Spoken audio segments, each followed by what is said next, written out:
भारत को अगर fifth generation fighter jet खरीदना है तो रसिया के अलावा दूसरा कोई ऑप्शन नहीं है। भारत को रसिया से ही सुखोई 57 खरीदना होगा।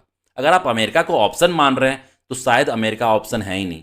हाँ, अमेरिका ने F-35 भारत को ऑफर जरूर किया है, लेकिन ये एक ट्रैप है भारत के लिए। करेंटली 13 देशों के पास F-35 है और वो सारे अमेरिका के एलाइज हैं। फिर भी अमेरिका उन्हें F-35 का फुल कंट्रोल नहीं देता। दुनिया भर के रिस्ट्रिक्शंस, F-35 की उड़ानों पर भी अमेरिका का सर्विलांस होता है और भी कई तरह के कंट्रोल्स अमेरिका अपने पास ही रखता है। जैसे F-35 के सॉफ्टवेयर का कंट्रोल अमेरिका अपने ही पास रखेगा, वो कंट्रोल आपको दे ही नहीं सकता। दूसरा, आप F-35 का मेंटेनेंस एंड अपग्रेडेशन नहीं कर सकते।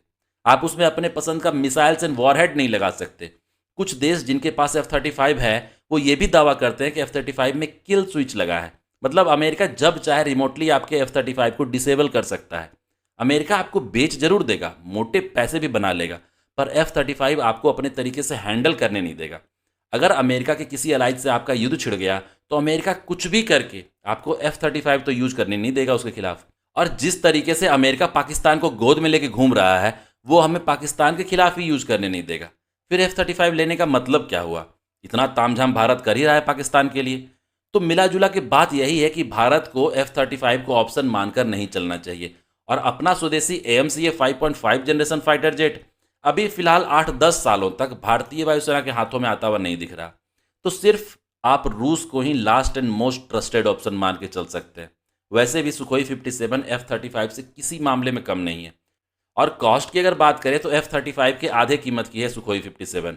F-35 की कीमत $80 to $110 मिलियन पर यूनिट के अप्रॉक्स है और सुखोई 57 की $35 to $40 मिलियन के बीच में।